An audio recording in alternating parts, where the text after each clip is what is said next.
It's 5 o'clock somewhere, Connor, and I'm going to tell you about an occasion that I recently had to sit down in a faraway pub and sip at a freshly poured Guinness and have a chat with Mr. Tim Brown. Hi, I'm Tim Brown. I'm a kidney transplant surgeon. I live in Belfast and I work at the Belfast City Hospital. And I'm the luckiest man in the world to be able to do what I do. Mr. Brown or Dr. Brown, how should I be addressing this surgeon? I don't mind. You can call me Tim. I don't really care about these things. So yeah, absolutely. Call me whatever you like. Okay, so what did you chat about with Tim? We talked about something that matters to more people than you can imagine. We talked about organ transplants, specifically kidneys. Okay, and that's what matters in this episode. I'm Conor. And I'm Dodi. And this is Discovery Matters.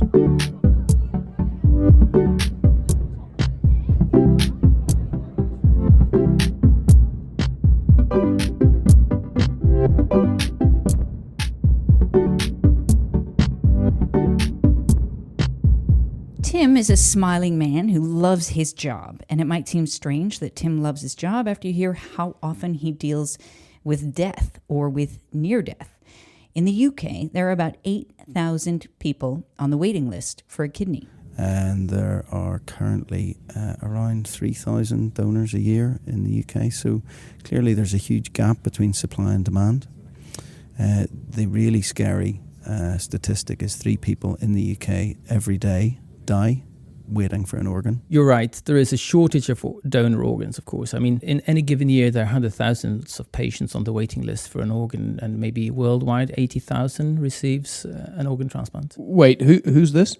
My name is Henrik Nittmer. I'm the CEO of Conor Biomedical.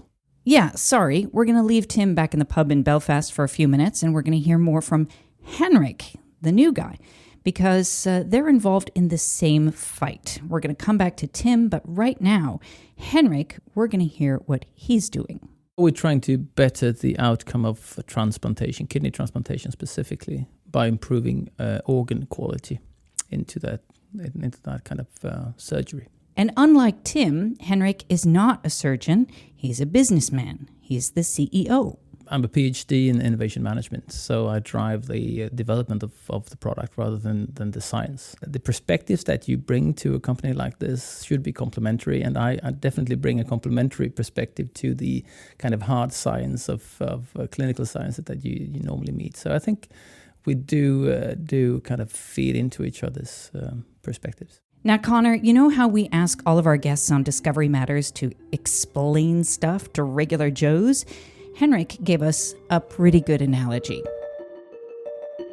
If I could use the metaphor of a house, we're trying to improve on the plumbing of that house. If you have a leakage in the plumbing, that will lead to immediate consequences of kind of a water leakage or something like that, but also downstream, maybe a rotten wooden structure or something like that in the house. And the same goes for a kidney. That is, if you have the plumbing then is the vasculature in that kidney. If you have an injured vascular bed, that will lead to immediate effects during transplantation in terms of coagulation and immune reaction problems.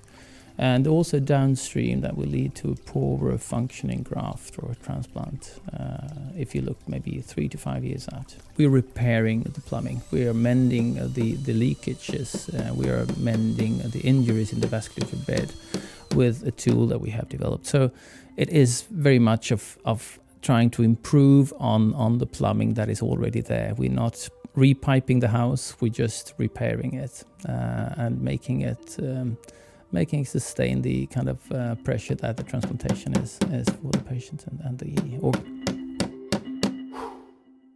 And what Conor Biomedical's technology also does is help produce better quality organs. The organ shortage, the imbalance between a need for transplantation and the donor pool leads to surgeons accepting what they call expanded criteria donors. That is really in layman's terms, that is donor organs from older donors that have a history of illness, for example, hypertension or pre-diabetes or something like that.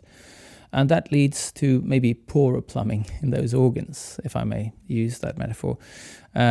And then they are more susceptible to the damage that occurs during transplantation, which is the one we want to avoid. So we are improving on the quality of existing organs, but we also, in long term, giving the surgeons an opportunity to accept those organs into transplantation. That is how we try to increase the pool of organs. So we're using a very well-known pharmaceutical agent that is called heparin. It has been in use for more than 100 years. And daily, even today, it's used in all kind of surgical operations to avoid blood clotting when doing surgical operations. And that is a very good pharmaceutical agent and well known for its functionality and its benefits. It has a drawback, that is if you over-administer it, if you give the patient too much, there is a very high risk of that patient bleeding to death, actually. So you definitely need to avoid higher concentrations systemically. So the way we do that is to trying to modify surfaces, attaching that molecule to surfaces where we want to have it, and then avoiding the systemic administration at all. So we're trying to modify surfaces. So that is the basic of the technology. So if we go back to Henrik's metaphor of a house and repairing the pipes in the house, getting the plumbing sorted out, really instead of improving all the pipes everywhere, Coreline Biomedical look for the specific joint where there is an issue, and that is the place that gets the repairs. Exactly. So based on that heparin technology, we have designed and manufactured a large molecule, a macromolecular conjugate of heparin. And that has the function to actually, when it's flushed through the kidney, so we just flush it through the kidney, the piping, the vasculature, and it finds those sites that are injured and actually adheres to those sites and sits on those when the patient's blood, the patient that receives the organ, and when that blood is flushed over those sites, it doesn't recognize those sites as injured anymore. They're mended pipings or pipes. And what's important to note is that this is all just the beginning for Henrik and Coreline Biomedical. We had just started our phase 1 trial, which is done in Uppsala and at the Karolinska Institute in Stockholm. And so we started that recruitment, and the plan is to report that study end of this year, and then going further on to development in phase 2 and 3 studies.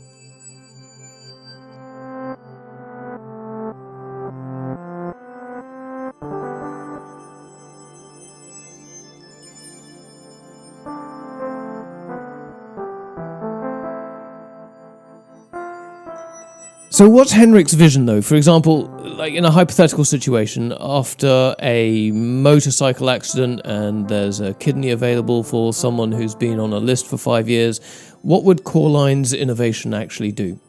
Our vision is that this technology could be used to prevent the injury that is sustained during the transplantation that we're trying to avoid. In clinical terms, it's called DGF, delayed graft function, and that is defined by the patient actually going back to dialysis during the first 7 days after transplantation. So it's a kind of, you could say, failure, because you want to avoid having dialysis sessions after being transplanted.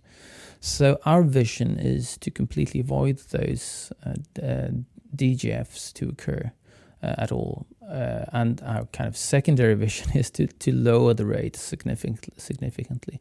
And in the terms of the motorcycle accident you're referring to, one might then say that we want to add this preventive technology to avoid that DGF, no matter what type of recipient that you present to that organ. So you have the possibility to avoid all those injuries that you would otherwise sustain.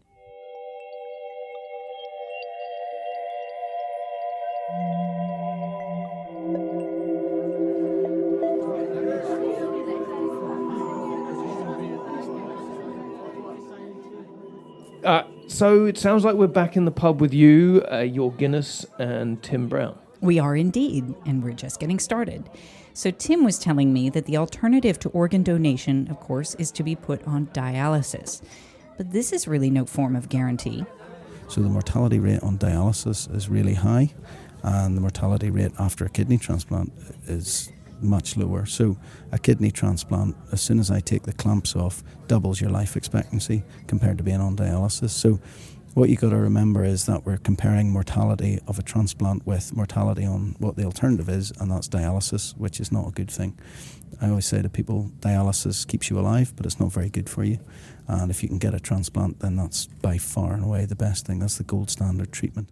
So there's no need to say, there's a really serious situation with all the transplants and organ donations needed, and that question of supply and demand. Yeah, but Tim is trying something new to improve this very question of supply and demand. So in Belfast, what we've looked at our waiting list, and we've said, well, okay, we've got 5 or 6 years ago, we had 350 people on the waiting list, and we thought, my goodness, how do we address this problem? Because we have a huge gap between supply and demand. So the first thing that we did was we concentrated on our living donor program. Dr. Aisling Courtney, who's a nephrologist in Belfast, headed up a phenomenal quality improvement type project to increase our living donation rate. So when she started, we were doing 6 living donor transplants a year, and last year we did 77. Humans are like jet airplanes. We can fly around with one engine, if you apply the kidney analogy. So we don't need both, and we can get around with one very adequately. But we have to make sure that there's stringent checks in place before we allow people to go on and donate. So the first thing is we concentrated on looking at the donors, and we increased our donor rate to the extent that our donor rate is now 43 per million, which is the highest rate of living donation anywhere on the planet, which is something we're hugely proud of. The second thing we did was we concentrated on what we call extended criteria deceased donors. So the patients are the donors that ordinarily wouldn't have become donors. We're now concentrating on taking the higher risk organs and transplanting them in, because a higher risk transplant is still probably better than life on dialysis and the mortality rate on dialysis. By increasing our cadaveric transplant rate in association with increasing our living donor rate, what we've done is we've managed to get our waiting list from 350 down to around 120. And what we've done also is reduce our waiting time. So waiting time is also related to your mortality on the waiting list. The longer you wait, the more likely you are to die even with a transplant. So our waiting time's gone from 5 years to 2 years on average. So we're very, very proud of what we've achieved in Belfast, just with a little bit of hard graft and increasing the risk. And although Tim and his team in Belfast can boast of the best statistics internationally, they're not alone in celebrating their numbers. Organ donation rate, I'm pleased to say, is going up in the States, it's going up in the UK, it's going up all over Europe. We've got some fantastic success stories in Spain, Croatia and Portugal who are achieving the world's best cadaveric organ donation rates. And they've achieved this by making sure their society is fully signed up to the concept of organ donation. And I think it's one of those gifts that society should really get behind, that organ donation shouldn't be a debate whenever you're approached. It should be, yeah, absolutely, why would you not? So as a result, organ donation rate is going up across the world, which is great news, but it's going up very slowly. And that is good news, but it's no consolation to somebody who's dying on the waiting list currently for want of another organ. Tim told me of a specific example of a kidney transplant that showed the possible future of science. And you got to check this out. It's all based around 3D printing. In order to try and increase our likelihood of success, we took a complex situation where a daughter needed a kidney from her father, and her father in actual fact had a small tumour in the kidney. Ordinarily, this wouldn't be a transplantable situation. Obviously, we wouldn't want to transplant a kidney with a tumour in it. But what we were able to do, because this girl desperately needed an organ, what we were able to do was take the risk. After discussion with the family, they were happy to carry on with the risk.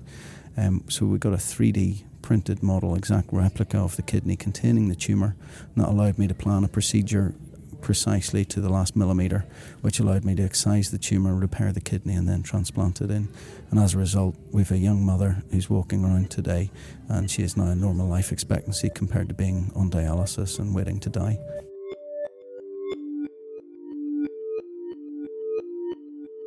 So look, I've been really excited about 3D printing in regenerative medicine ever since I saw them print Mila Jovovich in The Fifth Element back in, 1997 or something like that? Reconstruction complete. told you. Perfect.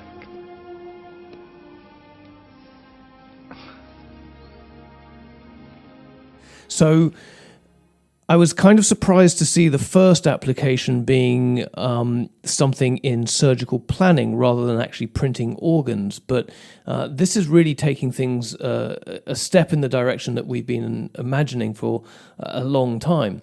So look, another hypothetical here. What if that young mother Tim had helped save? What if her daughter maybe in the future one day might need a transplant of her own? Are we going to get to the stage where we could actually use 3D printing technology not just to plan surgery but to actually print her the organ that she needs? Are we going to get to that, or is that just in my sci-fi brain somewhere? So I wondered that too, and it seems like Tim has been thinking the same thing too. In fact, that's on his Christmas list. That's exactly what I want in my Santa Claus list. I want to be able to go to a shelf and use her specific DNA to be able to print off an organ so that I'm able to transplant it into her without the need for immunosuppression before she ever ends up on dialysis. That would be my holy grail. However, I think probably in the future, people like me will be a thing of the past, and transplant surgeons will not be required because the tissue engineers and the cell biologists will have stem cell technology down to a T, so that instead of me having to replace their organs, what they may be able to do is to inject some sort of cell or elixir, if you like, into the organ that will repair the broken organ without me needing to put in a new one. I think that's probably where we should be heading. Personalised healthcare, so we use the patient's own cells to redesign themselves, I think would be the holy grail. And I would be sorry to be a thing of the past because I love what I do, but do you know what? If it's all about the patient, a patient doesn't want a transplant if they didn't have to have one. Okay, so look, we're all over the place here. We seem to have to go through from the whole scale. We're in a drastically desperate situation. He's got this vision for 3D organ printing, and maybe in an ideal world he'd like to be completely unemployed. This is like getting whiplash in this conversation. It is. I'm going to go and cry into my beer in a minute. So yeah, absolutely. So maybe we need to do every episode of Discovery Matters in a pub, but this was a really alcoholic one. Tune in next time for a more sober episode of Discovery Matters. Thanks for listening. Bye for now.